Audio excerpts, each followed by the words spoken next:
সভাপতি পিতৃতুল্য ধৈর্যজ্যোতি মাঝি মহাশয় এবং জেলা কংগ্রেসের অন্যান্য নেতৃত্ব, বর্ধমান ১ নম্বর ব্লকের সভাপতি, সকলকে আমি আন্তরিক শুভেচ্ছা জানিয়ে আজকে এই প্রতিষ্ঠা দিবসের জন্য ন্যূনতম ২-৪ কথা বলবো। আপনারা জানেন, সকলে অবগত আছেন, যেই দিন জাতীয় কংগ্রেসের প্রতিষ্ঠা হয়েছিল সেই দিনটি কোনো রাজনৈতিক দলের প্রতিষ্ঠা দিবস ছিল না। সেই দিনটি ছিল ভারতের স্বাধীনতার চেতনার দিন। সেই দিনটি ছিল ভারতের জাতি, ধর্ম, বর্ণ নির্বিশেষে সমস্ত মানুষকে এক জায়গায় আনার দিন। আপনারা সকলে জানেন, ইস্ট ইন্ডিয়া কোম্পানির ভারত দখল করেছিল এই পশ্চিমবঙ্গ তথা মুর্শিদাবাদের পলাশির কেন্দ্র থেকে। দীর্ঘ ১০০ বছর ভারতীয়দের উপর যেভাবে নির্মম অত্যাচার শোষণ চালিয়েছিল, তারপর ১০০ বছর পর একটা আন্দোলন হয়েছিল, তার নাম আমরা ইতিহাসের পাতায় যেটাকে পেয়েছি সিপাহী বিদ্রোহ বা মহাবিদ্রোহ বলে আমরা পরিচিত, আমরা জানি।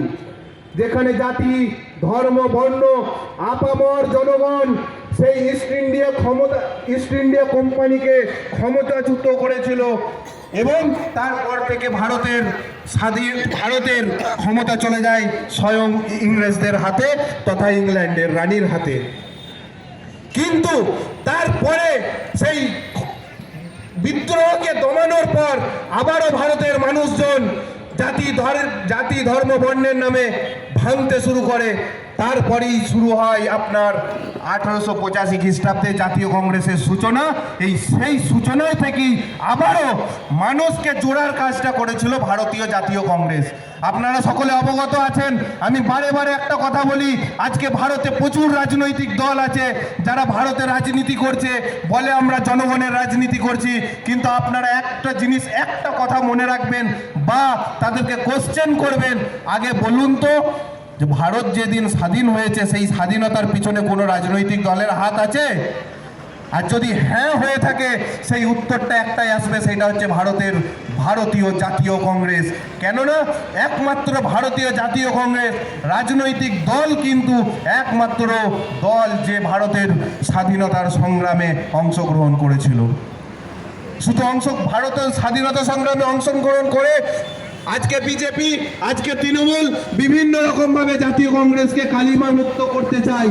তাদের কাছে কোশ্চেন করুন, আজকে এই ভারতকে সোনার খনি কে বানিয়েছে? তার নাম ভারতীয় জাতীয় কংগ্রেস।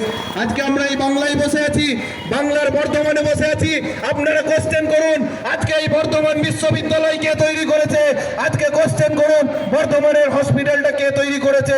একটাই কোশ্চেন আসবে, একটাই উত্তর, তার সেটা হচ্ছে ভারতীয় জাতীয় কংগ্রেস। অনেকজন বলে না বিজেপির লোক যে কংগ্রেস কি করেছে, বলে ভারতে যে কংগ্রেস কি করেছে, তাদেরকে উত্তরটা দিয়ে দেবেন একটাই, যে ভারতে কংগ্রেস এটুকুই করেছে যেটুকু মানুষ বেঁচে থাকার জন্য দরকার। আজকে এই আসানসোলের শিল্পাঞ্চল, দুর্গাপুরের দুর্গাপুর স্টিল প্ল্যান্ট কে করেছে? ভারতীয় জাতীয় কংগ্রেস।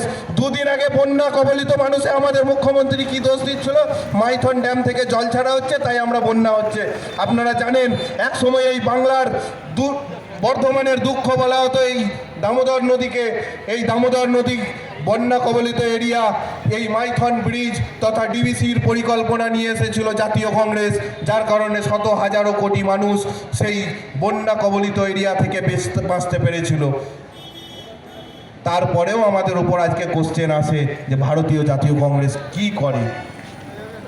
2 বছর আগে আমাদের 2023-এর পঞ্চায়েত নির্বাচন হয়েছিল। দীর্ঘ বাম জামানা, তারপরে এই তৃণমূলের জামানা, আমাদের সরাইটিকোর পঞ্চায়েতে আমরা প্রার্থী দিয়েছিলাম। বিশেষ করে আমি নিজে দায়িত্ব নিয়ে কাজ করেছিলাম। প্রতিটা মানুষকে আমি একটা কথা বলেছিলাম ভোটের আগে। দীর্ঘ বাম জামানায় মানুষ বলতেন যে আমরা ভোট দিতে পারিনি, তৃণমূলের জামানায় আমার নিজের চোখে দেখা মানুষ পঞ্চায়েত ভোট দিতে পারেনি। প্রতিটা মানুষকে বলেছিলাম যে আপনারা এবারে ভোট দেবেন, তার ব্যবস্থাটুকু আমি করে দেবো। আর আপনারা সকলে জানেন একমাত্র সরাইটিকর পঞ্চায়েত আমার পঞ্চায়েত স্কুলে রাত 11টা পর্যন্ত ভোট হয়েছিল, মানুষ নিজের ভোট নিজে দিয়েছিল, এইটুকু করে দেখাতে পেরেছিলাম।